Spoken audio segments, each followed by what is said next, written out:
Hey, what's going on? It's Bill Burr, and it's time for the Thursday afternoon, just before Friday, Monday morning podcast, and I'm just checking in on you. What's going on? Oh, Billy's eating again. Oh, Billy French toast.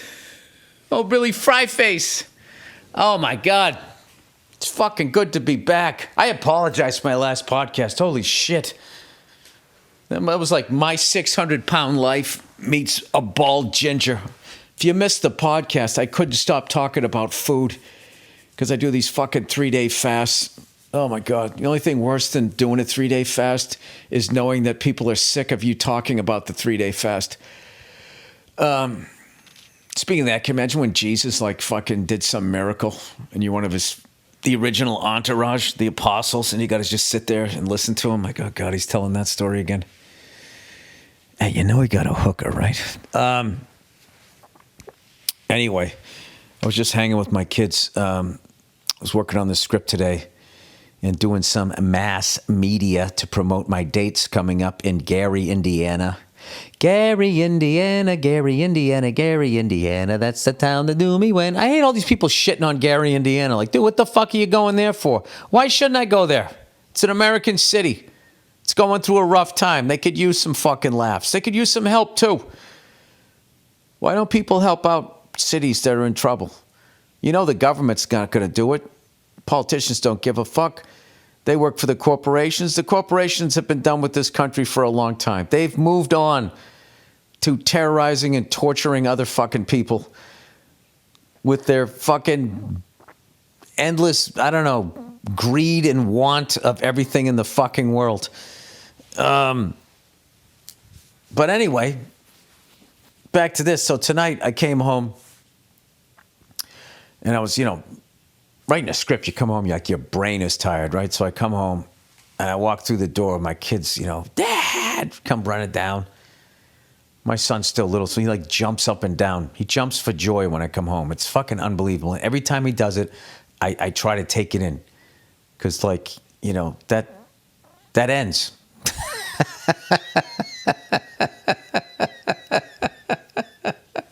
There's not too many times in your life that another human being is going to jump for joy legitimately, not mocking joy, just legitimately feeling joy, and it's going to jump up and down and scream your name just in excitement that you're there. I mean, I was just thinking that was basically Michael Jackson's whole life. Speaking of Gary, Indiana, everywhere he went, people jumped up and jumped for joy and screamed his name. I wonder if he ever just was thinking like, oh my God, just, okay. I wonder if he ever thought, what have I done with my life? Getting this fucking famous. Like, how do I get out of this? How do you undo this? It'd be funny if he put out, like they have the White Album, Jay-Z has the Black Album. Can you imagine if like Michael Jackson did like the Sabotage album? And just put out the shittiest. But then people would be fascinated with how did his music get so fucking shitty? There's just no way out. Anyway, I don't know how the fuck I got onto that. So I come home, and my son's jumping up and down. My daughter runs over and hugs me. It's just awesome. And I just like hung out with them. And my daughter's like reading me books now, which is amazing. And she was making like a list of stuff. And she was like, okay, Dad, let's make a list of all the cartoons I like. And I said, all right. She goes, okay, what? I go, all right, the Pink Panther, Bugs Bunny. And then she watches this Christmas one of this guy. It's these two polar bears, and they're fighting over a Christmas tree. It always comes on after the Grinch. They watch the Grinch, and then it comes on. And I don't know if you ever watched it. The bear's like, hey, you tricked me. Talks like that. Because you are an idiot. Vincent Van Snow is one of the polar bear's names, and then the other guy, and they're fighting over this fucking Christmas tree, right? So then she goes, what else? What else do I like? And I was like, I don't know, Sylvester and Tweety. She's like, what's that? I go, I don't know. I'm naming cartoons that I watched. And then I go, Mickey Mouse. And she goes, no, I don't like Mickey Mouse. I go, you don't? She goes, no. I go, that's awesome. And she goes, yeah, the voices are weird. And then she did like this impression of Mickey Mouse that like floored me. And I just started cracking up. It was so good, I literally made her go upstairs and do the impression for my wife. And then my son is like obsessed with AC/DC. And I have this little travel guitar, and he puts it on him, and he makes me put on the Highway to Hell video.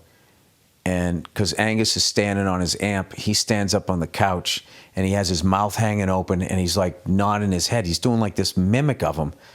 And when Angus jumps down, he jumps down. And he's just like hopping around the living room with the guitar. I'm just going like, I cannot, this is unbelievable. Like, is loving AC/DC in my DNA? Or and it's like, no, it isn't. It isn't. It's even better than that. It's even better. The answer is even better. AC/DC is that good of a band. That's what it is. And whatever the fuck it is that they do that got into me is just so undeniable that all these years later, I mean, he was listening to a song that's 40 years old, over 40 years, and he was fucking losing his mind. It was awesome. And I just sat taking all these videos and stuff. He was coming all the way up to the camera being like, Dada, I be Angus, watch. And then he'd get up there on the couch acting like he was standing up on a Marshall stack. It was fucking amazing. Just an amazing,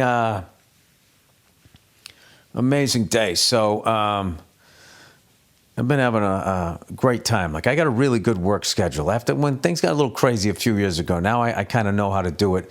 The perfect balance, going out, going to 3 cool cities. I'm really excited to go to all 3 of these schools.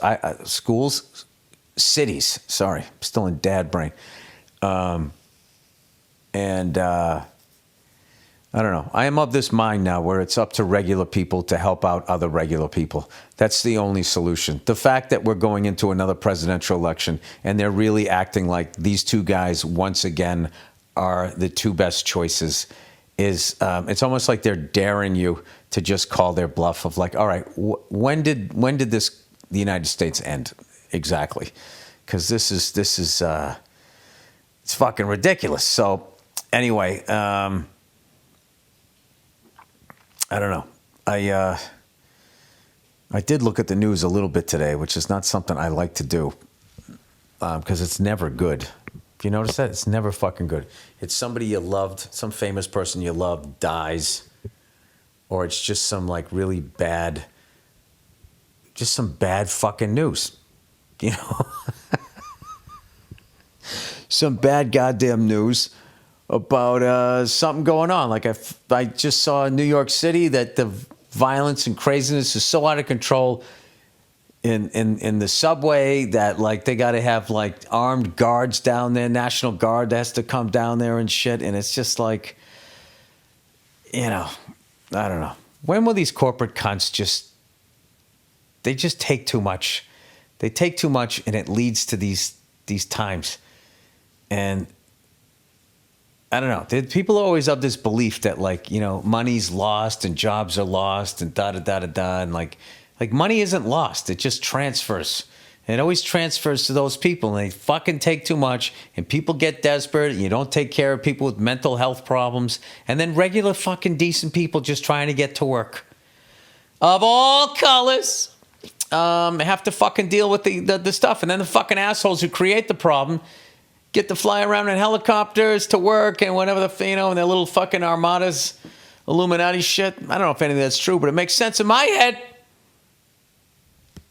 Makes sense in my head. Whatever. I'm just trying not to be a fucking asshole. I almost got into it with somebody today, though.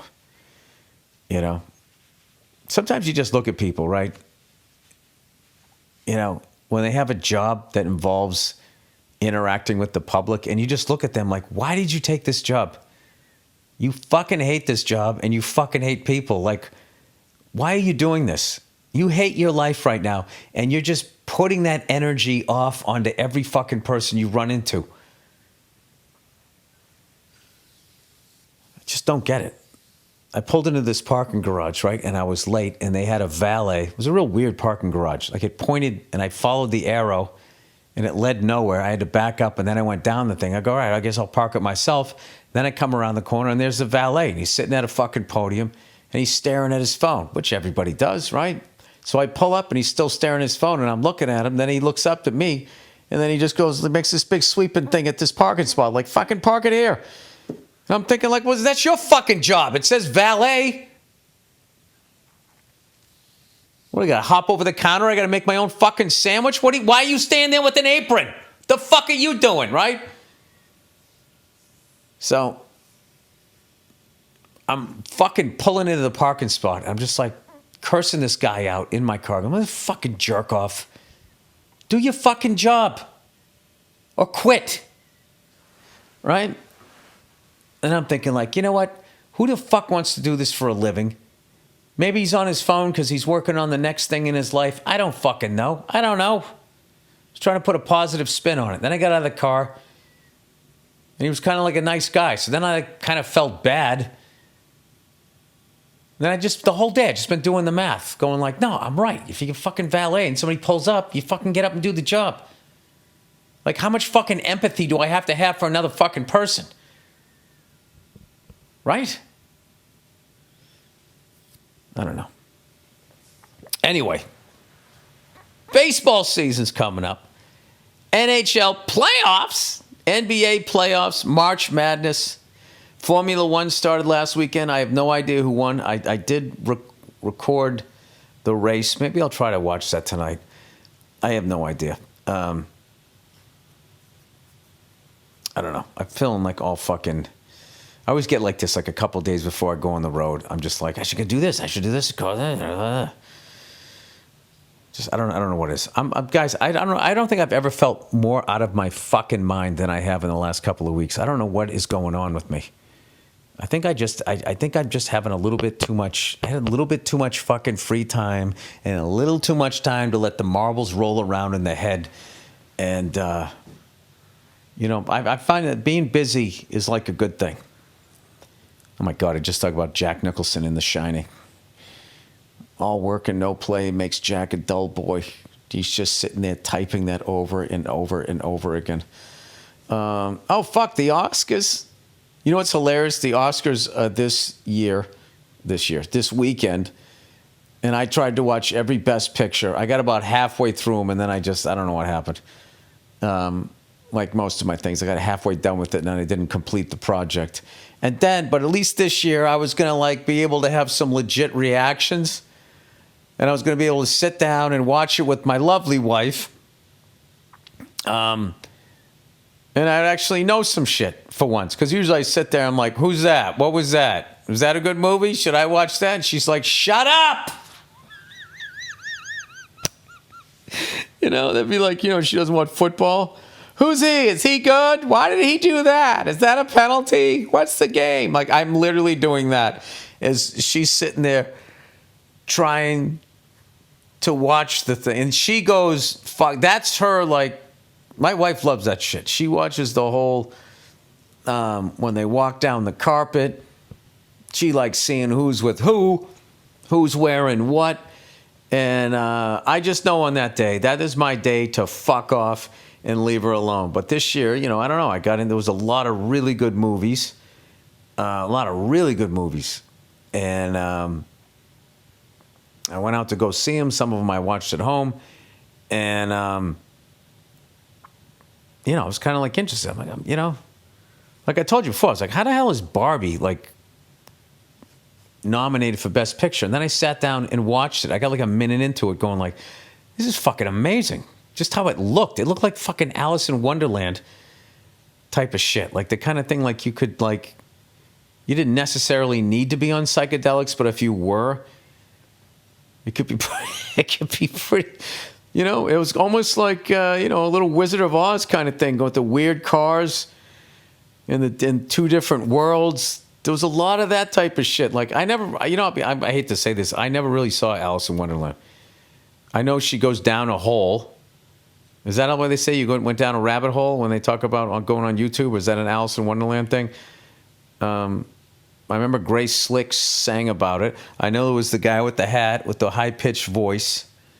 But I always got it a little confused with Winnie the Pooh because he was also in like some alternate reality where he was like friends with a bear.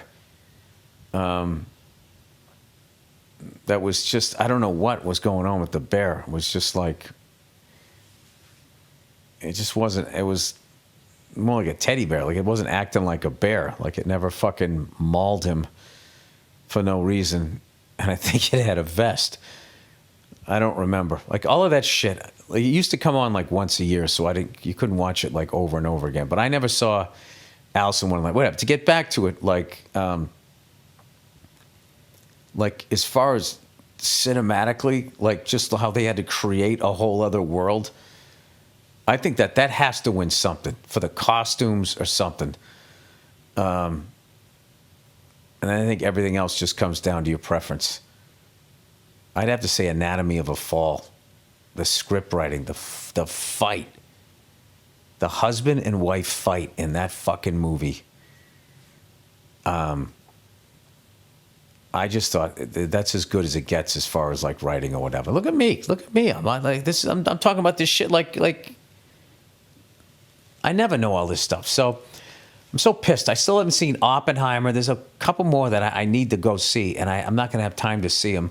But anyways, I was all excited that I could actually, the Oscars could be on and I wouldn't get thrown out of the room because I was annoying the shit out of everybody in the room finally. And where am I going to be? I'm going to be in the road. But I'm going to be in Detroit, which is going to be a good time. Great fucking sports fans there. Hockey fans. I'll never forget a long time ago I was playing that comedy club Kickers. And afterward, I was having a beer. That's how long ago it was. And I was hanging out with some people from the show, and we all started talking hockey. And I was saying how I wanted to go to Joe Louis Arena before, the new one came, which I ended up doing, by the way, which was awesome. And I just started talking hockey. And one of the people there was this woman, and she fucking jumped in. And it was like her knowledge of hockey. I was just like, I feel like I'm in Massachusetts right now. This is fucking ridiculous. Like they don't make, like there's women like that in Pittsburgh, Boston, Detroit. Like just a savage hockey. I had to shut up. Some of the names, I didn't know who the fuck she was talking about. And I started talking, this was a while ago, we was talking about that.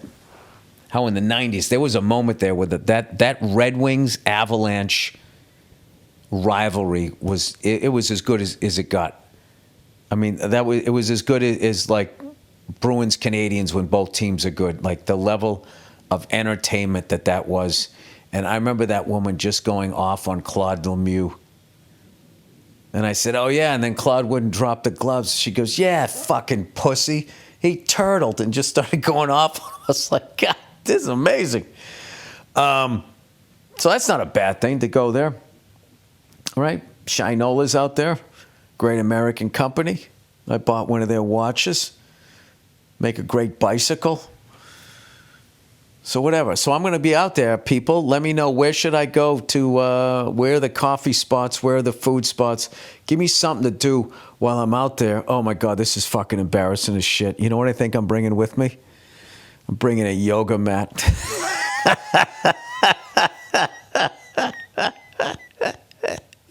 Do you know how you get away with traveling with a yoga mat?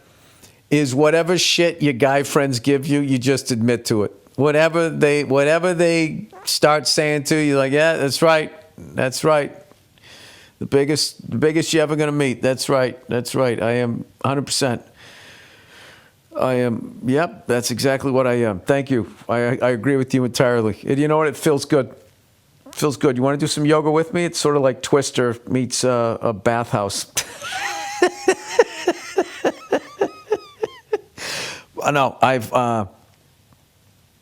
kind of come to the realization that, like, unless I'm going to start doing fucking drugs, I'm going to start doing a cycle,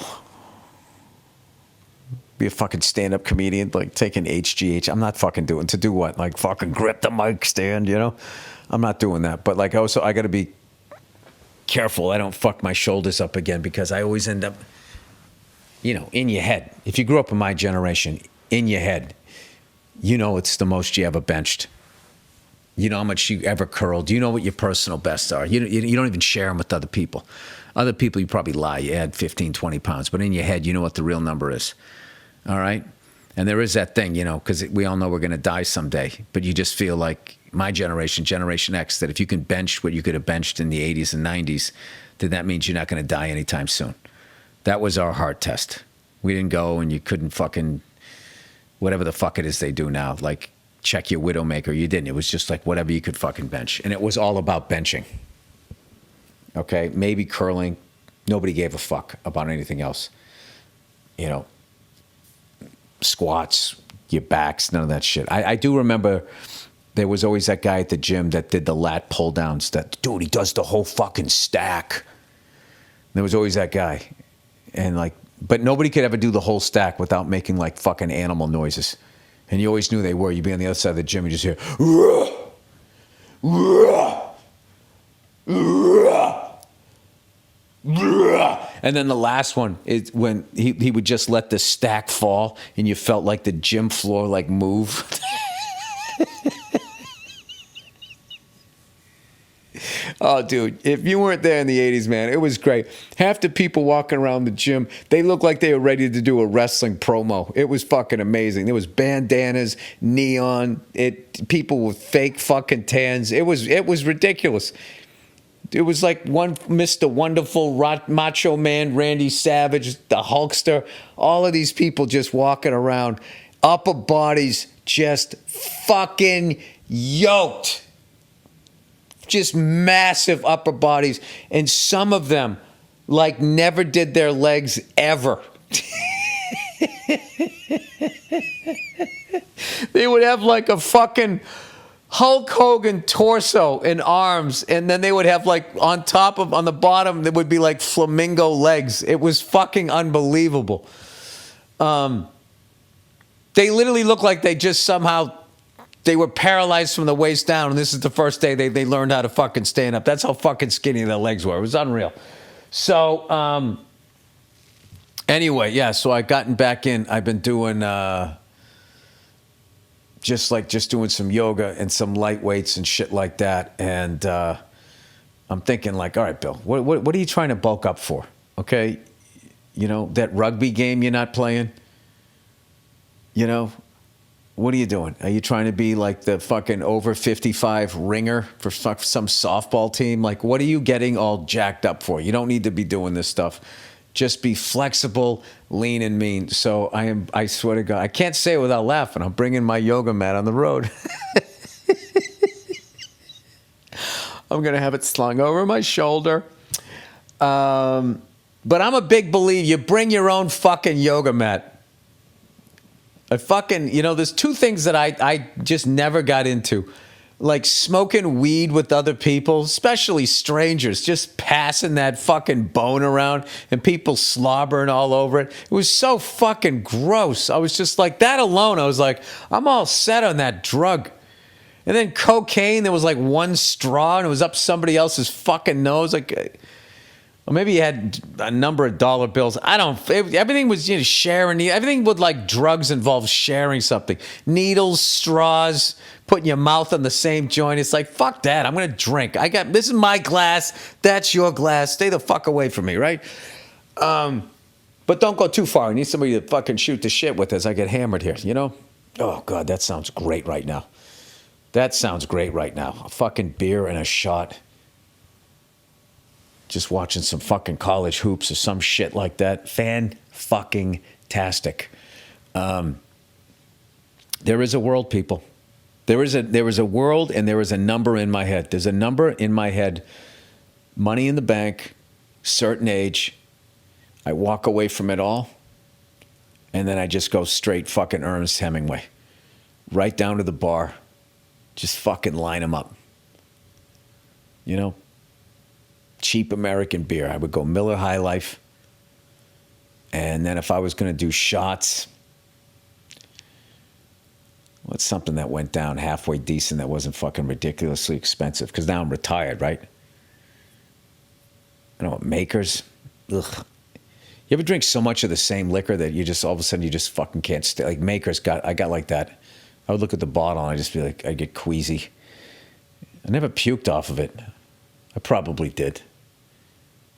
How fucking dumb was that? I used to drink it, was still like drinking until puking in my 40s.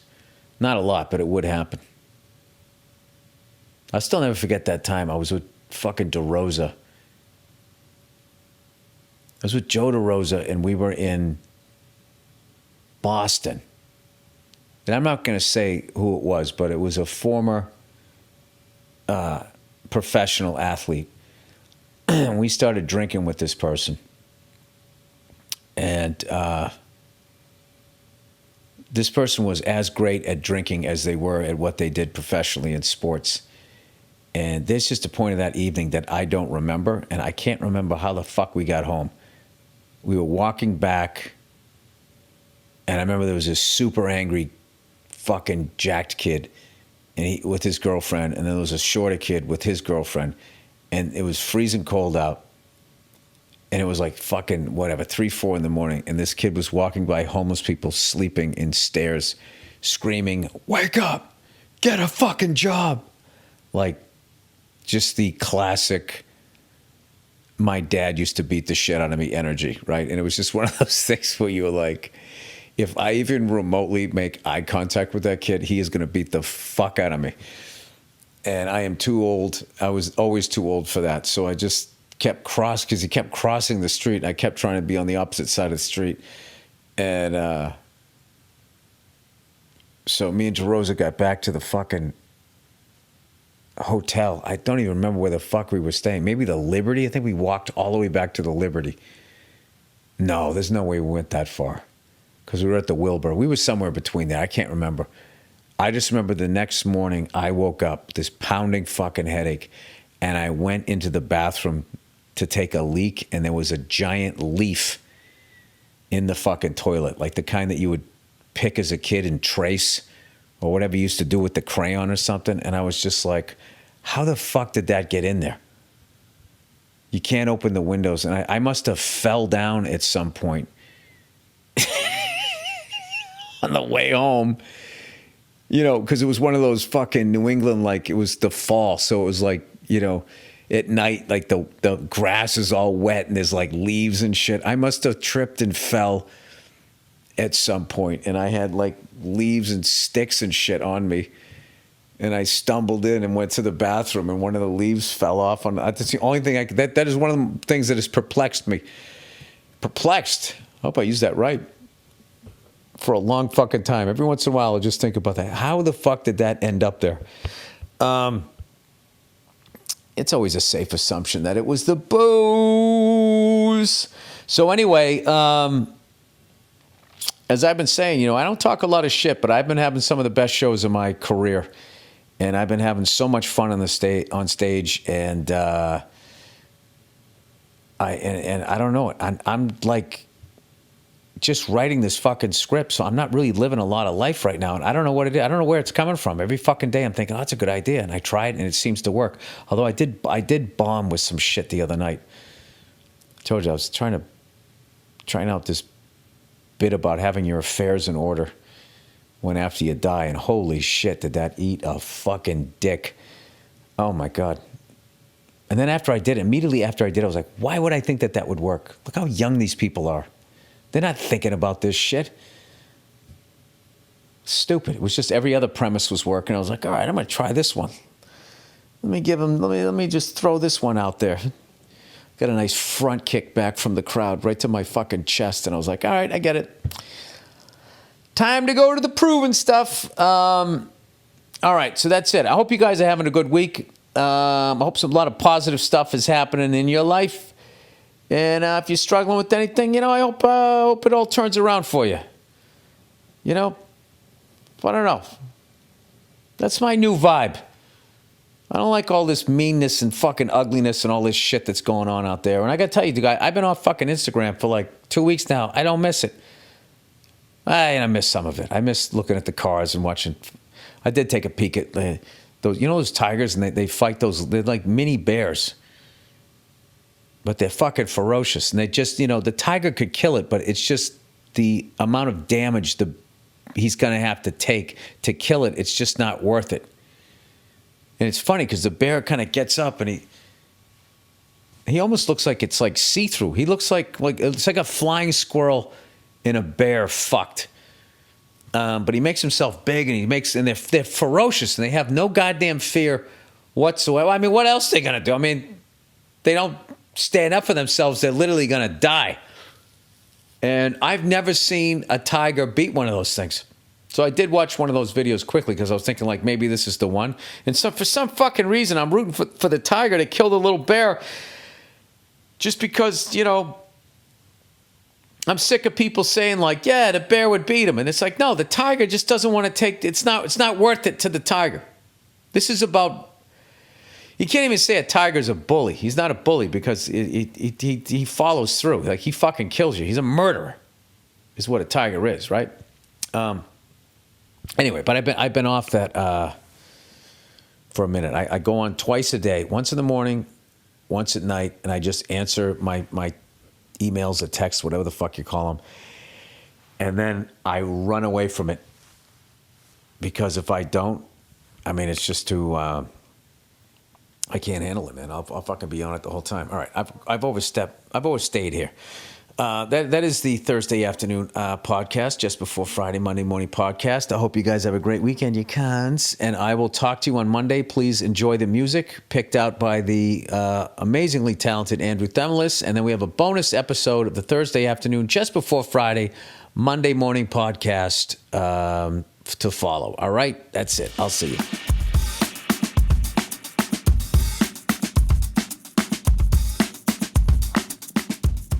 Hey, what's going on? It's Bill Burr, and it's time for the Monday Morning Podcast for Monday, March 7th, 2016. What's going on? How are you? How was your weekend? Do you listen to The Weekend? I can't feel my face when I'm with you, but I like it. Oh, what are you doing, man? You fucking some chick on blow? You didn't do blow when you were with her. Now you're with her. Now you're doing blow. Oh boy, I can't believe that shit came back. I thought Coke was just done. After all the people did what they did from my generation, you would think that the next generations would be like, you know what? Yeah, I'm going to stay away from that shit. Right? It's not how it works. One generation does it. Like my generation, we were like, wow, man, let's stay away from, let's stay away from LSD and heroin because that's like a bad trip, man. And then we fucked with like Coke and crack, crank, all of that shit, right? That ruined all of our fucking lives. And then the next generation was just like, yeah, man, fuck all that stuff. Let's fuck with crystal meth, right? So now this next wave is like, fuck crystal meth. Let's kick it old school. Let's go back to the Coke, right? You have an entire generation of people that not only can't feel their faces, but yeah, evidently they like it. Oh, God. Where do you go from there? Sorry, I'm trying to update my my musical tastes. I've decided that after fucking 40 years of listening to the same fucking 10 bands, not 40, like 30. I mean, Jesus Christ, how many fucking times can you listen to it? I was like those. You remember those people walking in the circle in the jail at Midnight Express? Remember that when they were walking counterclockwise, and then the dude who's going to escape, who had the drugs, whose girlfriend put her titties up against the glass, he started walking around the other way. Remember that? Yeah, that's what I'm doing right now. I'm walking around the other way, and every my generation is just going, "What are you listening to this shit for?" It's like, I don't know, how many times can you listen to "Hey, Mama said the way you move"? I've been listening to that for fucking 30 years. I gotta pull myself out of the mud, man. I don't know. I just, I would like to listen to something new. So, the lovely Nia was watching all the performances from the Grammys last night. So I just started downloading everything that I was seeing, whether I liked it or not. I'm like, I'm just going to listen to this shit. It's kind of like when I try to put a new hour of stand-up together where I'm just like, this isn't a good idea, but I'm going to say it anyways because I can't say the other shit because that's coming out. So I just start throwing shit against the wall. So this morning I was listening to, a little bit of The Weeknd. Dude sounds just like Michael Jackson, right? I think he does. And who else did I download? That girl who looks like MC Search. Right? The fuck's her name? I don't know. She was singing about a relationship and she was over it. And she just looked like she had this high top fade, you know, but also knew how to like make a fucking rocket.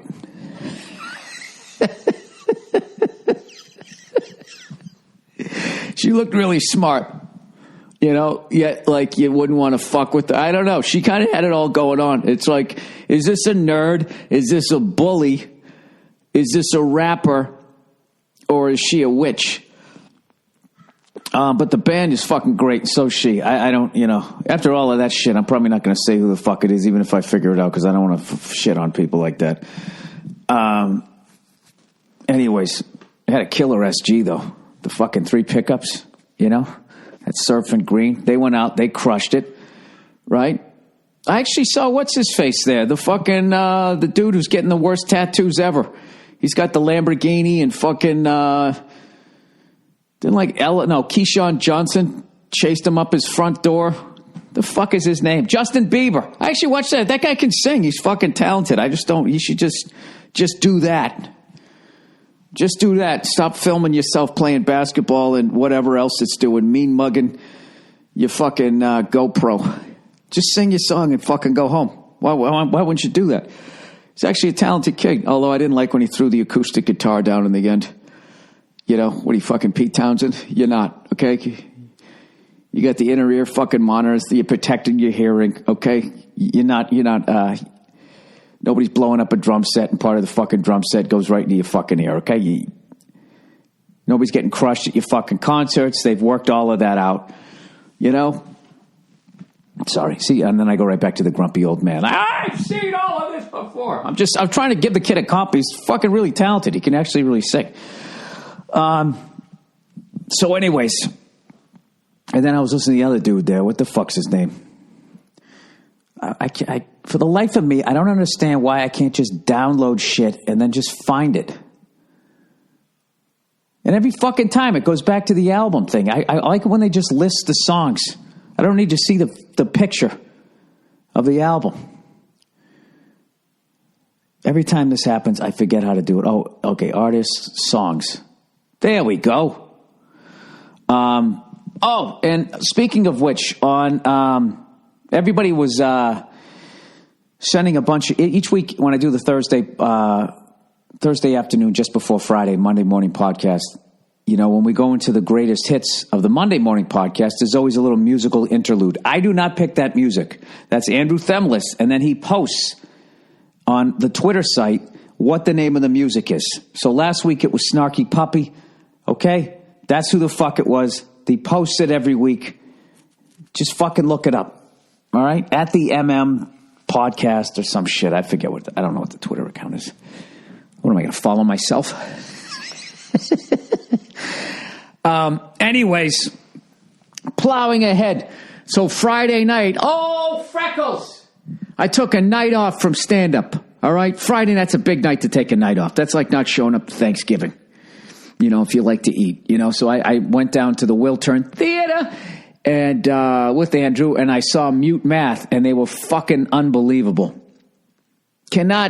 I tweeted, I cannot overstate how great a fucking show that was, and I wish I remember the name of the opening band, too. They were all so great, but what just killed me was I've never been to a show like that, like whatever that style of music is. I don't even know what the style of music is, but just going from, you know, the shit I've been listening to for 30 years straight. Welcome to the jungle.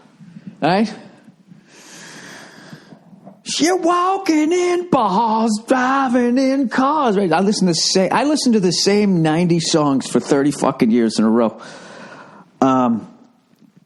Never wanted to be that guy. So just going to those, seeing those bands, just how they use guitar, where it's more used for like mood. But when I was growing up, like the guitar was like the dick that got thrown on the table, right? Just slapped you right in the face with it. There was always the lead singer, and then you had the guitar god, and then the fucking dude playing rhythm guitar who was not appreciated until at least 25 years into that band's career, you know? Like Malcolm Young really didn't get his props until like the mid 90s, I feel. Brad Whitford, same fucking thing. You know, Ronnie Wood, all of these guys just playing rhythm guitar, holding the whole fucking thing together, right? And they don't get shit for the longest fucking time. But Jesus Christ, Mute Math Live, man, they're fucking unreal. So, by the way, they're playing Portland, Oregon tonight. That's Monday, depending on when you listen to this. Tuesday, they're in Seattle. Then they're off for a week, and then they start back up again in Richmond. If you get a chance to see them, you will not be disappointed. And if you're an old fuck like me, they are a great band to go see to try to bring you into the modern era. You know, if you're listening to this, come on, you can't tell me somebody's a little bit younger than me. You haven't been listening to that fucking Pearl Jam record 10, you know, where they're all giving each other the high five, the big bro picture. We're all in this together, man. Right? You can't tell me that you haven't been listening to that. How many times are you going to Jeremy spoke it? Yeah. Hey. Fucking 25 years later. I'm not saying don't ever listen to it again. Right? Look, you can do whatever the fuck you want, but I never wanted to be that guy going, this isn't music. Right? Then going into my house, right? Going in there and doing the fucking jitterbug. Having said that, Jeff Beck is playing the Hollywood Bowl, and I have to see that guy. He's like 70. He's Buddy Guy is opening up, and there's no fucking way I'm going to miss that. You know, that guy's one of the greatest. Like, he is the guy, you know, I think from that whole fucking era, other than Jimi Hendrix. I think you got to give it to Jeff Beck, right? Am I out of my mind? I'm sure there's some black guy out there that I'm forgetting, you know, who got stolen from. But I'm just, as far as white dudes who listened to black dudes and then reshaped it, right? I think you got to give it to that guy. No? Well, you know, it's just my opinion. You don't got to get fucking upset by it. So anyways, what I'm obsessed with right now, as far like the drummer, Darren King, the guy's fucking insane. And it was funny because, you know, Andrew got to know those guys, so I got to go backstage and meet him briefly. And, you know, after the show, they were going, hey, did you learn anything watching our drummer? And I was just like, no. And I heard Darren goes, oh, like, I didn't mean it. I hope I didn't come off in an insulting way. It's like, dude, you're too fucking far beyond anything that I'm doing. Watching him, it was like watching like Keith. It was like Keith Moon playing drum and bass. And then they have this sick-ass fucking light show going on. And I was just sitting there squinting, watching, just going like, what? What is he doing? I had no fucking clue. I did take one video while they were playing, because I as cool as, you know, the iPhone is and how great the video is and everything, I just fucking hate like being at something and then just sitting there filming it like I'm working for CBS Nightly News or some shit. It's like, I want to stand here and I want to take this in. There's enough other cunts here like filming this shit. I can watch this. It'll be on the internet forever, right? So anyways, there's this song Clipping that they play. And I had no idea what he was doing. And Andrew was going, watch what he does here. And he literally has like two drumsticks. And 2 drumsticks in his right hand. And he's playing, this is going to be some drum geek shit. So you might want to pass through this. As far as I can tell, he's basically playing 16th note triplets. 2, 3, 4, right? But he's playing like, he's doing it with 2 sticks in one hand. So the one on top's hitting the top of the hi-hat. The one underneath is hitting the bottom of the hi-hat. So up top, what he's really he's playing like every other note of the triplet, like da da da da da da da da da da. But he gets as he's bringing that stick up, the one underneath hits it. So that's how he gets the full 16th note, right? Sorry, I know this is really nerdy shit. And then with his left hand, he's basically ghosting the offbeat and then playing the backbeat on 2 and 4, and then dragging, I believe, on the final note of the triplet into 1. That's what he's doing. Now, I know that's drum nerd shit, but I'll post the video. It's fucking insane. So, of course, I went to went down to the studio the next day, and I tried to do it, for like 10 minutes, and whenever you learn something, the first thing you do is you immediately try to play it at the same tempo as the drum god that you saw playing it. So it was really fucking frustrating. I think I said, what the fuck, like 10 times. And then I just scrolled through my iPad, whatever, my iPhone, and I just, hey, mom, and just started playing the same shit I've been playing to for 30 fucking years. I don't know what my deal is.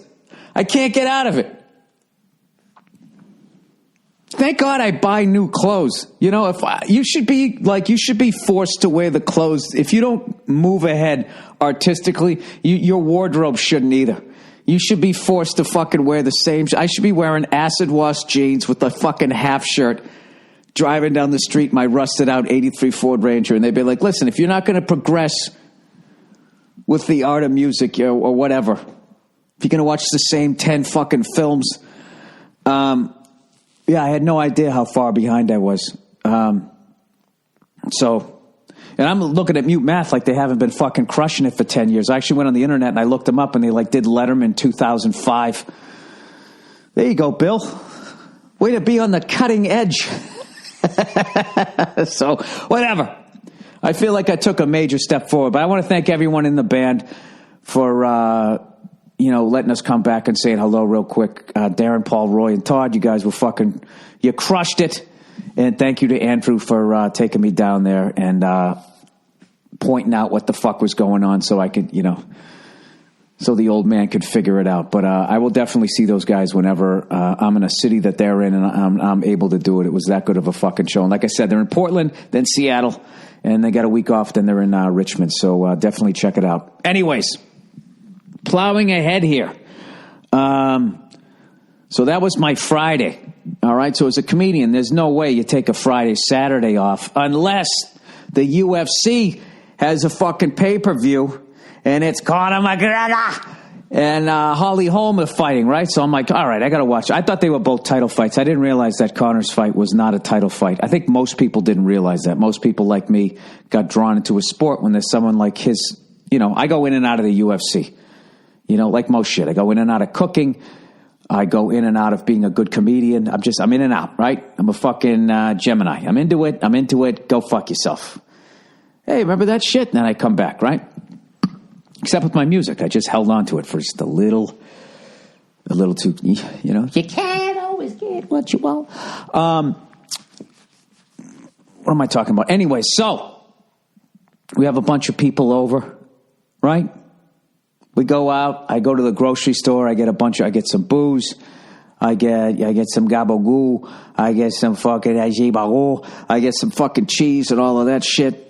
I go out and I get a bunch of ice cream sandwiches after everybody's all fucking salted up with the Doritos, and we sit down to watch the shit. And what a fucking pay-per-view, man. Spoiler alert. If you haven't heard yet, I'm going to say who won.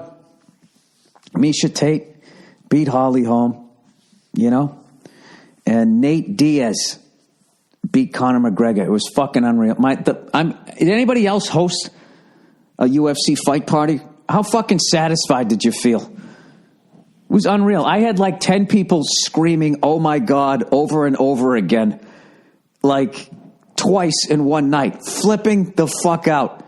More screaming and yelling during that pay-per-view than I've heard in any Super Bowl, I don't know, Super Bowl party that I've been to in a while.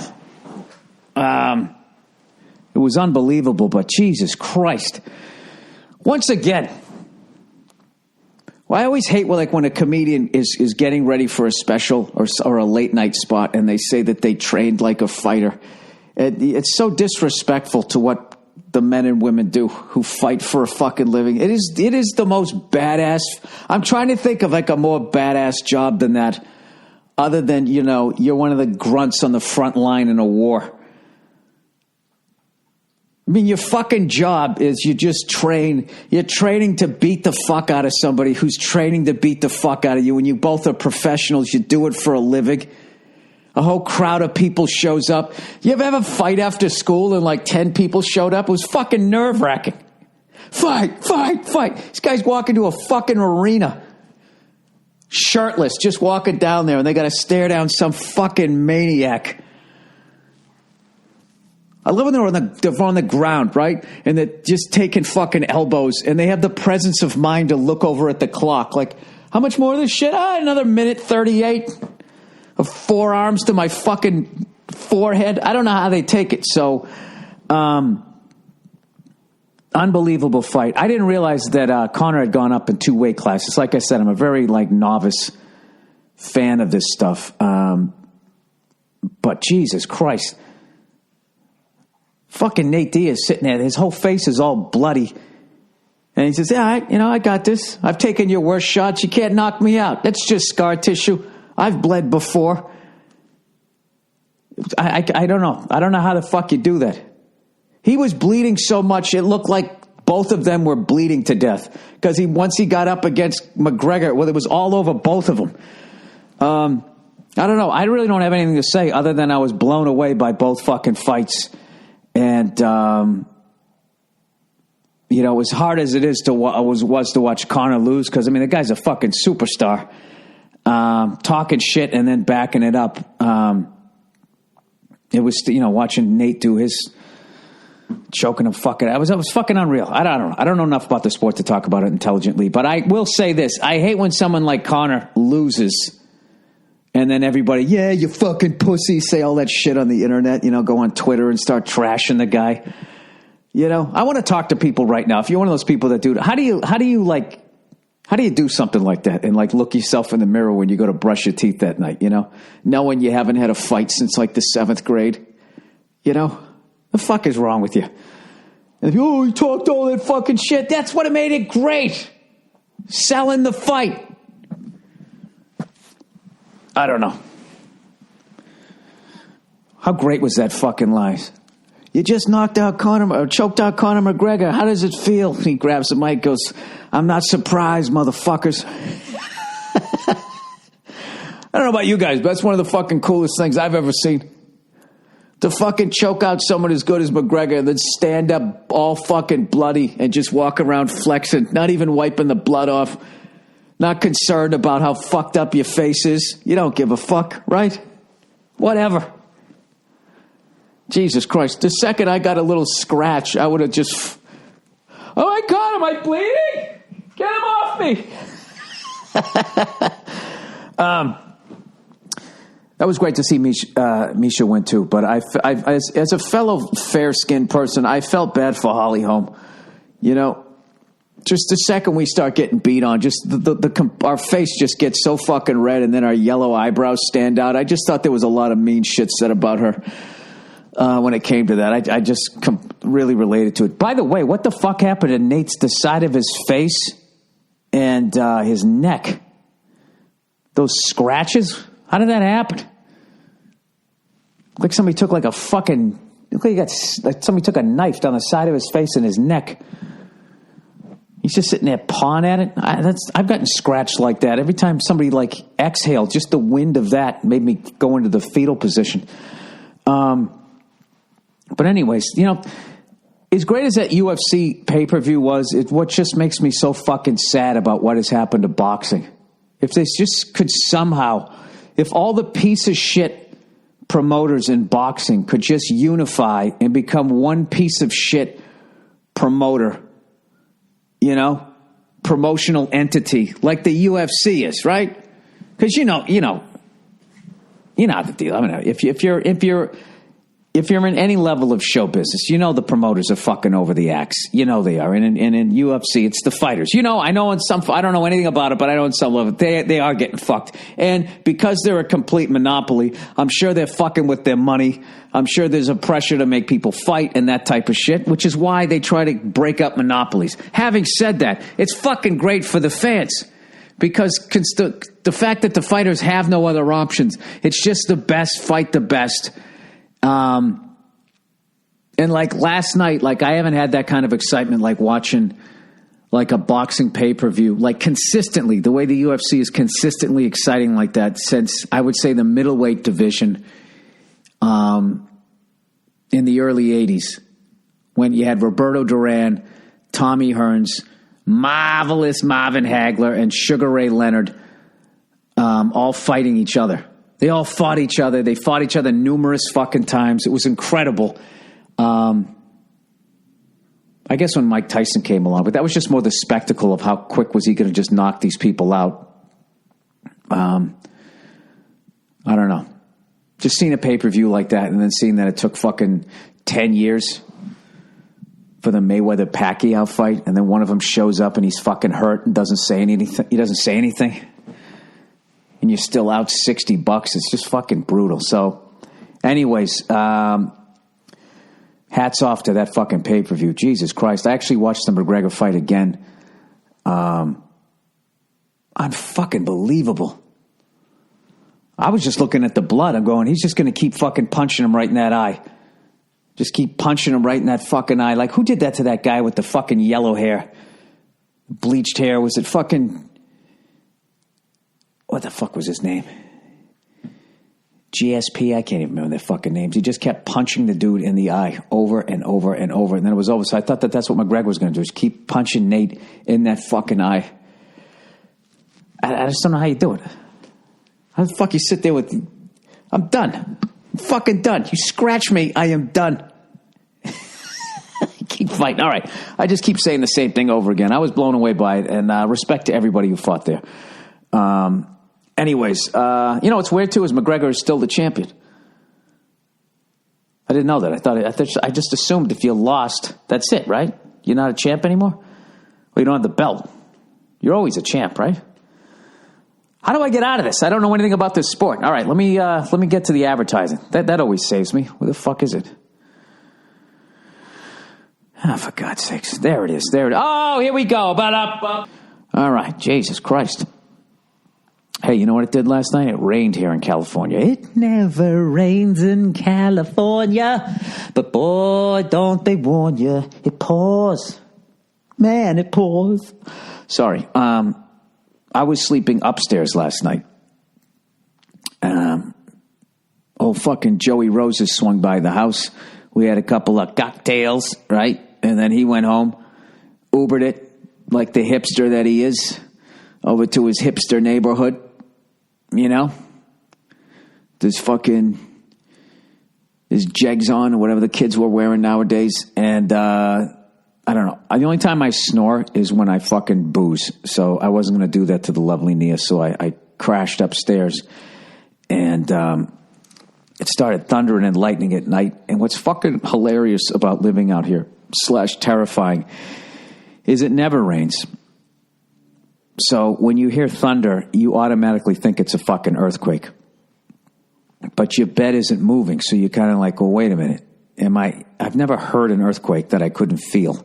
And you got to do the math when you're half asleep going, is that like an earthquake, in the valley and I can't fucking hear it? I can hear it, but I can't feel it. That doesn't make any sense. And then you finally figure, oh my God, that's thunder. Holy shit, it's fucking raining out. Right? What is that in French? Il pleut? I can't fucking remember. I suck at that shit. Il neige. It is snowing. Anyways, it starts fucking raining, and it's tremendous. It's rained a bunch. It's an El Nino year, thank Christ. And but it's always the depressing thing in the back of my head is as green and as lush as the hills look right now. This is like basically the only rain we're going to get for the next fucking 3 years. And I know every cunt out here is taking long showers now, going, "Hey, the fucking drought's over," you know. I just hope, I don't know. I hope it fucking keeps raining as much as it possibly fucking can. Or there's a massive goddamn plague out here. One or the other. Something's got to give, right? That's depressing, isn't it? All right, let's get into, I was going to tell you another thing. So yesterday, I was just driving around hanging out with my wife, and they got a bunch of open houses out here. So we're like, fuck it, let's go look at some houses. Get some ideas for our old-ass kitchen. See what a real kitchen looks like, right?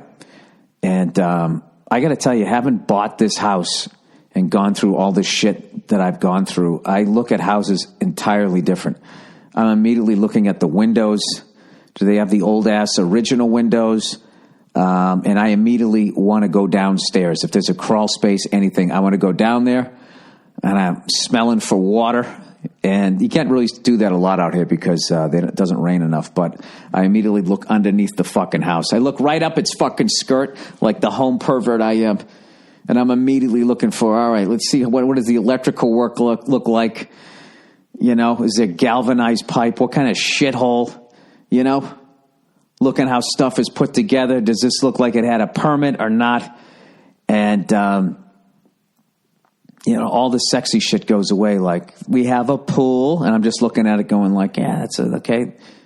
That looks like a piece of shit to me. That looks like you need to redo the whole floor of that fucking thing. And so you got to dump out all the fucking water. And evidently you can't fill your pool up with water anymore out here. You have to fly the fucking water in. So fuck that pool. I haven't even got in the house yet. You know, well, there's a classic. They're saying it's a 2-car garage, but it is if you drive 2 Model T Fords. But if you have any sort of modern car, you're not going to be able to get you can get 2 in there, but nobody can get out of the cars. So I was just a negative Nelly. And I actually realized that my house isn't as bad as I thought it was. Now that I fucking dumped every fucking dime that I have into it. No, it made me feel good. I was just walking in the kitchen. I'm like, there's no prep space here. All this disco shit. I don't see any place where I could fucking slice an English muffin. You know what? Fuck this kitchen. Fuck the pool. Fuck the kitchen. And fuck this galvanized pipe.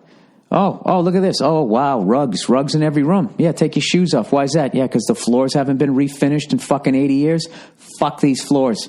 Let's go upstairs. Oh, great. Oh, I see. This used to be an attic. Oh, yeah? You calling that an office? Yeah. I like how you're showing it during the wintertime because I know what happens in the summertime. It fucking heats up here, right? You can grow a fucking goddamn bushel of fucking marijuana up here every fucking 3 hours. Fuck this office, right? You want to sign up on our mailing list? No, I don't. Because you're selling piece of shit houses. And then that's it. I walked. And I was done. And of course, I upset my wife because all I did was just... Sorry, I accidentally just shut off the fucking recorder. I upset my wife because, she's like, I thought we could just have fun. I don't understand why you have to go in the house and be rude to the real estate people. So I don't like those people. Because they don't encourage you to sell your house, air quote, for a fucking profit. So then you can buy back into the same market. And then everything you just made on your house, you got to spend again just to get the same fucking house. I actually said that to the guy. I think that's what made my wife mad. And I go, yeah, the only people making money out here are you and the banks. And the guy's like, well, that's not necessarily true. Yeah, do the math. Tell me how that works. Can we get you on the mailing list? All right, let's read some fucking questions here. Questions here for the goddamn week. Qu'est-ce que c'est? Qu'est-ce que c'est, mon? Something, right? What does? I don't fucking know. Qu'est-ce que tel? I'm just never going to get it. You know what? There's no reason for me to speak it. All right, let's plow ahead here. All right. The March 3rd podcast. Fucking brilliant podcast yesterday, March 3rd, 2016. Thank you.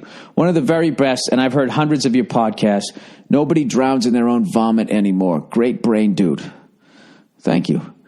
Greg and Hamburger, let me know if you're coming over here. Well, that's not a fucking question. That's just you don't compliment. There's questions. That's it. Well, thank you. I'm going to be doing Germany, hopefully towards the end of the year. I'm definitely getting over there. All right? Okay, guy who invented email died. He said Uncle Freddie died. Uncle Freddie. Hey, Bill, I'm sending you an email about the guy who invented email dying today. This is my way of honoring what he did. I imagine he'll get very little press because... Nancy Just Say No Reagan died this weekend too. Here's an excerpt from an article about him. Internet Hall of Famer Ray Tomlinson has died. Tomlinson was the man who basically invented email as we know it today, including making the choice to use the @ sign in an email address. He was 74 years old. Tomlinson, I think I said his name wrong the first time. Tomlinson invented email, a system where a user on one network could send a message to someone on another network in 1971. Oh, they left some of it out of there. Tomlinson invented a network. I'm going to read it the way I see it. Tomlinson or Tomlinson, however I feel like reading it. Tomlinson invented email, a system where a user on one network could send a message to someone on another network, while the government, advertisers, and hackers could all read your private information. This was invented in 1971. Had Tomlinson had any idea what people were going to do with his invention, would he have made it? Would he have invented it? And the answer is, of course he would have. How else was he going to get some pussy? All right? This was his slug line. Hey, can you meet my fucking friend Tomlinson over here? I don't want to meet him. Hey, he invented email. Oh my God. Hey, you. Can I touch your pee-pee? That's actually really interesting. There's Internet Hall of Famers? Now I have to look that up. Who's in the Internet Hall of Fame? Jesus Christ. I want to see images too. I want to see what the fuck these people look like. Internet Hall of Fame. Here we go. Come on, man. Internet Hall of Fame homepage. Holy shit. 2014 Hall of Fame inductees. I didn't know this. This is fucking awesome. Internet Hall of Fame. Paul Vixie. Internet piracy. Well, let me see the list. Inductees. All right, here we go. Here's a list of who isn't. All right, here's some of the pioneers. Look at these fucking eggheads. Jesus Christ. Wow. Oh my God. If I could do a fucking screenshot of this, I got to put the link up here. My God. What is it about being super smart and just, I guess everybody gets one gift. I'll tell these people this is a rough one, you know? There's a lot of fucking lonely prom nights on this page. All right, Douglas Engelbart, and he's as good looking as that fucking name. Oh, he looks like a sweet old man. Let's see what this guy. Dougie.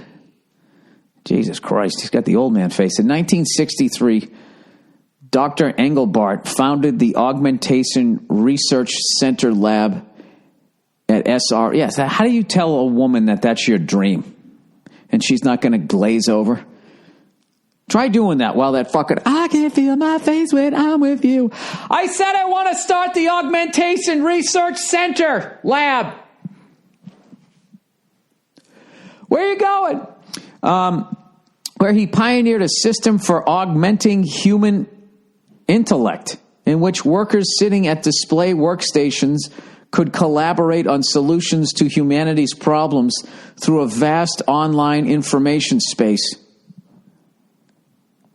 Did it matter that no one ever fucking uses it? Look at this guy. He fucking, see, this is what these guys are all these men and women, their heart's in the right fucking place, and then these fucking lunatics in these corporations, these sociopaths, get their fucking manicured fingers on these things. All right, Susan Estrada. You could tell she was a looker back in the day. God, I bet all these guys fucking jerked off to her, huh? When she came around the fucking augmentation lab. Is Susan here yet? This is probably the woman why this woman here was probably the inspiration for the fucking virtual reality sex suit that they're trying to work on. Estrada founded CERF SurfNet, one of the original regional IP networks, in 1988. SurfNet served the academic and commercial communities in California. I still don't even know what it is. As an executive director, she took the initial National Science Foundation funding, $2.8 million, and grew the network from 25 sites to hundreds of sites. I don't know what it does. All right, let's look at this. Dennis Jennings. This guy looks like a fucking NFL ref from 1958. As the first program director for networking at the U.S. National Science Foundation, Dr. Jennings was responsible for the design and the development of NSFNet program. No way, he did that? I have no idea what any of these fucking people did. Come on, man. Let's try to find somebody who looks... Okay, this guy's not a bad-looking guy. Oh, yes, he is. He isn't. He's got a full head of hair, but you can just see he's a spaz. You know, he's one of those guys who seems sort of cool until he starts laughing. All right, Eric Bina. Bina co-created with fellow Internet Hall of Famer Mark Anderson the first version of the Mosaic web browser in 1993. I think I kind of know what that is. All right, you know what? And with that, I'm fucking bored, just like the chicks walking away from these people at the bar. Internet Hall of Famer. Well, you know what? Moment of silence for Ray Tomlinson. His heart was in the right place. Who knew that pedophiles would use his invention to send pictures and shit? All right, from Scotland. Dear Billy Big Dicks, I've been working flat out in work back in Scotland and now taking a 3-week vacation in the U.S. I'm 27 years old and have never been across the pond, so this is a big deal for me. Well, welcome. A chance to see you nutcases up close and personal. I'm planning Vegas, Death Valley, and Grand Canyon to see some outdoor epicness, then on to Chicago to see the Blackhawks wipe the floor with the Flyers. Wow, man, that sounds like a great trip. Then Patty's Day, oh boy. Then New York City to pop my wee cherry. To a first-timer in the U.S., what would be your top 3 things to do? I would really appreciate the advice. Alas, go fuck yourself, you big Nancy boy. Okay. The 3 things I would do, well, I mean, you're kind of doing some amazing shit. All right, if I was coming to America, what would I do? Dude, I live here. I don't know what the fuck to do. That's like, you never know what the touristy shit is to do in your own place. You take it for granted. Like when I lived in New York, I never went to this. I went to the Statue of Liberty once. I went when my grandmother visited. I didn't do any of that shit. I was just trying to get to work. All right, if I had to pick 3 cities, I would do, only 3. All right, you got to go to New York. I would say Chicago, but you get enough New York with Chicago. I would see San Francisco, and then you'd have to do something down south. Just to get, I don't know, you'd get both coasts, and then you get down south, and all of those are their own fucking worlds. What would I do? I don't know. Going to a Blackhawks game is fucking great. Dude, you know what? You stumped me. I don't know what I would do. I would go to New York like you're going to do. And I would fucking do as much shit as I can. You can't miss there. That was a nice vague answer. The fuck would you do? I don't know. I live here. I don't know. What the fuck would I do if I went to Scotland? Go ahead. Give me your mushy pea ideas. I guess I would go to a rugby game. I think, something, if you're going somewhere, you have way more ideas than the person who's living there. I can't believe I can't think of anything to do. You know what? I'd go to a fucking steakhouse. You know what? I would definitely indulge in the fucking cuisine over here. There we go. I'm getting my footing here. All right? You go into a hockey game. I'd go to a sporting event, any sort of fucking basketball, anything you can see. If you can go see the fucking Golden State Warriors. They're one of the best regular season records of all time. If you can take in a fucking show, go see Mute Math, for fuck's sakes. I don't know what I would do. Dude, I'd go down south, right? I'd go to a fucking gun range. Do something like that. This is what you want to do. You want to do some metropolitan shit. You want to do some sports shit. And then you got to do some backwoods shit. That's what I would do. Go find somebody drinking some moonshine out of a fucking jar, a mason jar. And then, have him fucking smoke a goddamn pork shoulder and go out and shoot his guns. There you go. Ride some 4-wheelers. Do something like that. I don't know. A lot of people sleep on like Wyoming, Montana, the Dakotas.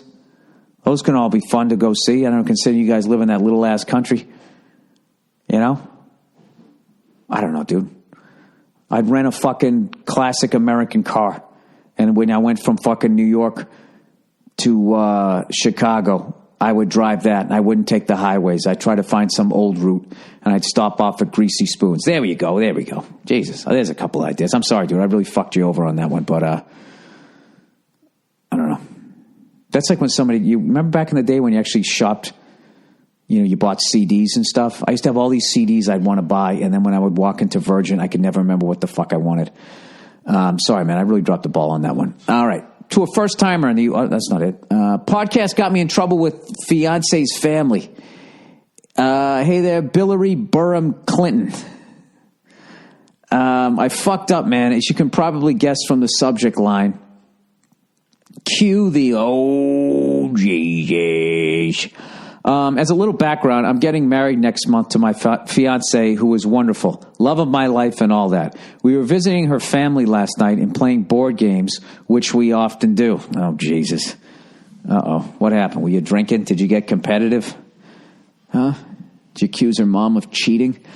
He goes, I'll spare you the details, but we were playing a card game with a bunch of characters. Everyone gets the same people, but when you use them is really the key to the game. There was a particularly powerful card I had held on to until the very last stage of the game. The character's name was Granny Wada. Pronounced Gary Wada. I gave you the pronunciation and accent so you wouldn't fuck it up. Well, it is spelt W-A-T-A. Granny Wada! It's the last round of the game, and everyone's going around revealing their card. I was last, and my plan had worked perfectly. As I went to reveal it, my inner Bill Burr took over, and I really got excited. I flipped it over. Oh, you did it, he goes. Oh, no. Oh, no, he goes. I said, it's Granny fucking Water! Dude, you dropped the F-bomb? Oh, my God. I wish I had podcast T-shirts. I'd send one to you. No, you didn't. He goes, silence followed as it echoed through the house. My fiance's family were stunned. They're not super uptight people, but people just don't throw fucks around during a board game, you know? From there, it only got worse. My fiance has listened to your podcast, so she knows I was imitating you. She tried to stammer out an explanation. Oh, no, she had to explain away your behavior? Oh, dude. He goes, but it didn't really do anything. I also tried to apologize sheepishly. Then on top of that, that move gave me enough points to win the game over everyone. So I had to awkwardly mark my score, which made me the winner. Wow, dude. Oh, and you're getting married next month, so the fucking taste of this is still going to be in their mouth. He goes, we left almost immediately after, and of course I got yelled at all the way home. I knew I deserved it, so I didn't even put up much of a fight. That's your first good move in this story. Oh, wow. He goes, my question is, do I try and go out of my way to remedy the situation, or do I just hope everyone forgets about it and moves on? We're getting married in 6 weeks, so it's not like I can avoid them for very long. I'm pissed because I fucking crushed the impression, too. Thanks and go fuck yourself. Sorry for the Hillary Clinton reference in the opener. I think she's a cunt, too. I don't think she's a cunt. I just don't think she's an honest person. And I don't think just because of the fact that we've never had a woman president that that's reason enough to elect someone as dishonest and as phony as her. Anyways, dude, you know what? I would actually, without your wife, I would just drive over there and just say, listen, I got to apologize. I listened to this podcast. I'm a big fan of the guy. I was making a joke, and in the moment, I didn't realize that you guys didn't listen to the podcast. If you want, and just queue up a clip where you have it, which might be a bad thing to do, but like, just have me like saying something else. Dr. Covey's Easy Shave Butter. But then you might be fucked because I don't say fuck. Just tell him you're really embarrassed or whatever. I think if you went over there by yourself, I think, especially her dad, because I think that's the big one there. I think there's something extra when it's, you know, it's always extra. You know, when you're getting married, like, you know, if you're a guy, you know, the dad's going to be looking at you twice as hard. And the mom's going to be like, oh, he's nice, relax, you know. And then the other way around is if, you know, they have a son and he brings a woman around, like the mother's going to be fucking looking at her to see if she's a fucking, an evil little whore. The dad's going to be looking at you like, is this guy going to be overbearing and slap my fucking daughter around or whatever? You know what I mean? Is he a piece of shit, right? Oh my God, dude. Wow. You said it's granny fucking water. Oh God, dude, if you film that, oh my God. Jesus Christ. Dude, I got my tip of the cap for you there, man, for doing that. Holy shit. I'm getting uncomfortable just thinking about that. Well, I'll apologize. Can I apologize to your fiance for being a bad fucking, influence? Hey, you know what? Play this to your future in-laws. Dear future in-laws. Hello, I'm Bill Burr. I'm the one who says, Granny effing water. I say this type of stuff. I've been the bad influence. Don't be mad at him. I'm sure he's a wonderful human being. I'm sorry he messed up your little card game there. Yeah, he's going to make a great son-in-law. You know why? Because he uses Dr. Coffee's Easy Shave Butter. Don't play that to them. That's not going to get you into anything. I was going to say, he listens to morons. He must be a moron. Are they going to have half a moron kid? All right, not eating birthday cake. Huge fan of the podcast as a 27-year-old who works in a stereotypical white-collar suburban office.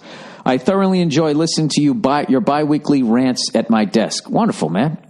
Speaking of which, I work in the corporate offices of a sales and distribution company that has about 50 employees, but only about 15 people work in my specific office location, which means that about once every motherfucking month, we gather in the big conference room and do the cliche, awkward office happy birthday song. Oh, no. With candles and cake routine and all of that. While I am by no means a health nut, I also try very hard to take care of my body during the workday by eating properly and drinking lots of water. I've also gotten really into bike racing over the past years, which has taught me a lot about the importance of nutrition, etc.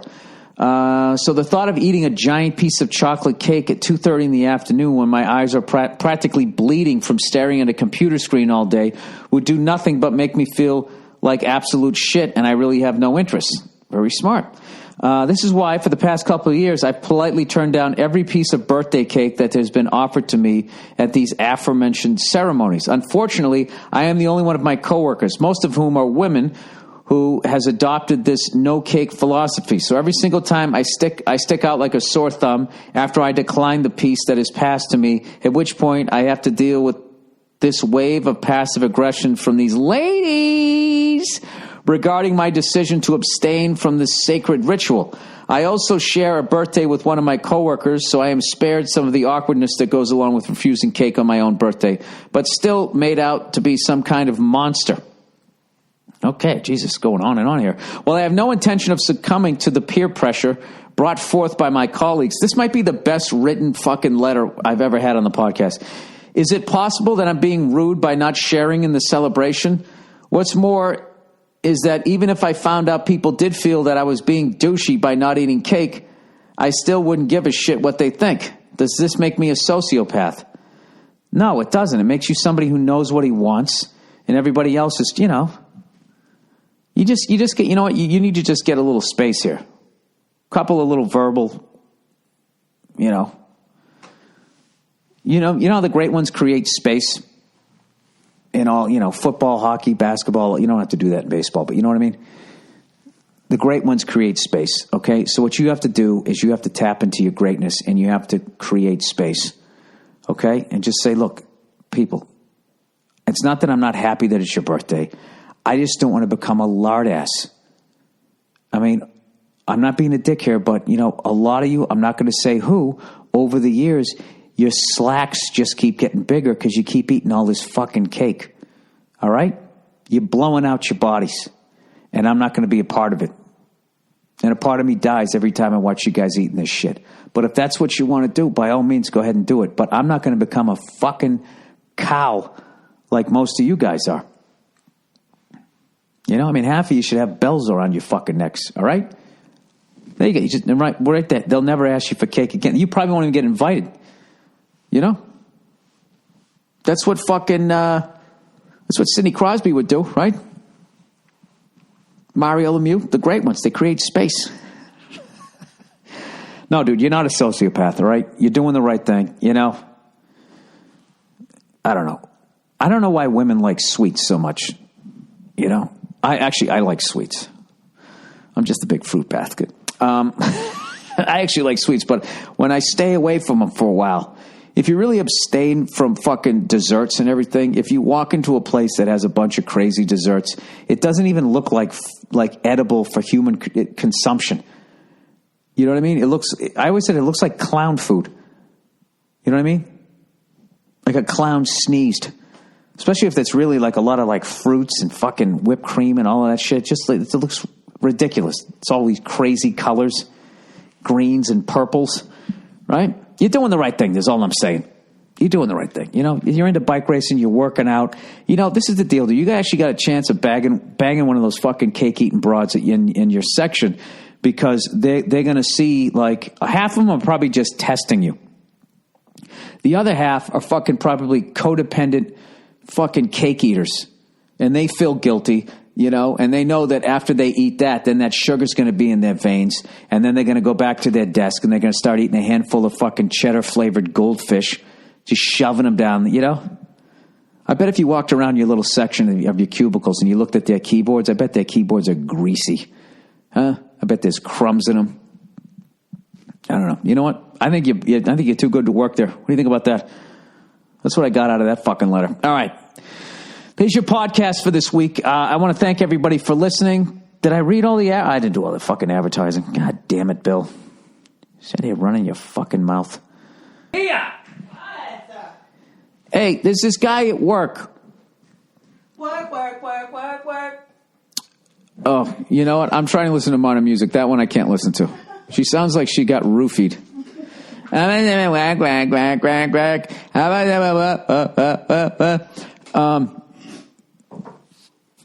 She's one of those people you have to watch her doing the song because she's so beautiful. You're like, all right, I can deal with this. But when it's just her voice, like you'd break up with her over the phone. What? Rihanna? Yeah. She called me up and be like, yeah, we have to break up. Sorry. Okay. All right. Shut up. Don't judge me. I'm an hour in. I'm out of jokes. That's why. So this guy works at this fucking office, and he's got into cycling and working out and nutrition and that type of thing. So there's like 15 people in his little area of the office. So he goes, that means about at least once a month, he has to go down to the fucking cafeteria and sing happy birthday to somebody, and then they're passing around birthday cake. So he always says he doesn't want the birthday cake. Mm-hmm. And then they're like, oh, you know, what the fuck? We're all eating cake. You got to eat it too, or we'll feel guilty. Yeah. And he's like, am I some sociopath that I don't give a shit? Should I stick to my guns, or should I just have cake once a month? No, you got to stick to your guns. And you should tell people that you're on a diet, because people are like, oh, that's great. Yeah, you know, because I've been really trying to lose weight too. I mean, obviously not today. And, you know. They don't say that as they're about ready to eat a piece of cake. What do you mean? You can't go into a crack house and tell everybody that you got sober, and the crackheads are going to be like, oh, that's great. Well, I mean, you're right, but you can still say, no, none for me. I'm trying to watch my weight. And when they come back, no, just have one piece. Then you go, hey, fatty, yeah. I said no. Just say, no, I really can't. I've been doing really well this last month, and I'm really, you know, I really feel good, and I'm just, you know, just no. That fucking peer pressure. Offices are the worst for that type of shit. When I worked in the office, yeah, it was always someone's birthday. Someone's always like, I made brownies over the weekend, and I just like can't have them in my house anymore. You guys eat them. And it's hard because everyone's just eating. You're sitting in a fucking cubicle all day. You're bored as shit. It's probably a vending machine. Can I ask you a question? Is it true that bitches be eating when they're at the office? Why? All bitches be eating. The male and the female bitches all be eating. Why bitches be eating? Why bitches be eating? I don't know, BB. No, office environments are so hard to be on a diet with because it's like food constantly because it's so fucking boring to sit there all day. You just eat. So, yeah, say no to the cake. All right, one last quick one, all right? So speaking of that, this fatty cakes need to take her ass to the gym. So you look good to me. Today. Thank you. But it's starting today. since I'm going to my reunion. It's starting today. Why can't you get in shape for me? I mean, yeah. Why are you, first of all, don't try to like hijack my health goals. It's not about you, okay? It's about me. I had your head spinning there for a second. All right. You really did. How do I help this guy out? Help this guy out. All right. Sorry, we're sort of backtracking here in the podcast. All right. I'm just going to paraphrase this. The podcast got me in trouble. This dude's getting married in 6 weeks. He's over his, don't read it. Just listen to me. Oh, no, I heard you talking about it. What did he say really loudly? So they're playing a card game. Yeah. He has the trump card that's going to fucking beat everybody. Right. And the name of it is Granny Wada, WADA. So when he plays it, he's the last guy. He slammed it down, and nobody listens to his parents. His future in-laws do not listen to the podcast. Mm-hmm. And he just slammed it down, and he goes, I gotta read it. No, I heard you. He goes, it's Granny fucking Wada! And it was just... Silence followed as it echoed through the house. My fiance and family were stunned. There's not super uptight people, but people just don't throw fucks around during a board game, you know? Yeah. It only got worse.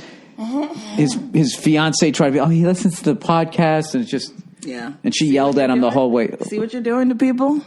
Getting them in trouble with their future in-laws. I think you owe that young man an apology. I did apologize, and I apologized. I made him a little fucking audio thing that he could play to his in-laws. Is it filled with you saying fuck over and over again? Well, I had to... I don't know if that's going to help. But I had to do it in a way that they, saw what a bad influence I... Oh, it's just a silly, awkward moment. It's fine. Everyone will get over it. It's okay. It's a funny story, though. All right. So what are you doing at the gym today? Back and tries? No, it's leg day today, which I'm not looking forward to. Women always be doing the legs. Okay, I'm done. Why women be doing their legs? Shit. Oh, for fuck's sakes. Jesus, you spilt the... Not leave glasses of water on the floor. I tell you this all the fucking time. You're always leaving glasses of water on the floor, and this is what happens. How many times a week do you knock over a glass of water because you put it on the floor? How many times? Are you done? How many times? Are you done? Yes, I'm done. Can you say sorry for spilling the water in here? I'm sorry for spilling your water, but also... No, there's no buts. There's no buts in a sorry. You're either sorry or you're not. I'm sorry I spilled the water. Woo! That's the podcast, everybody. I'll see you on Thursday.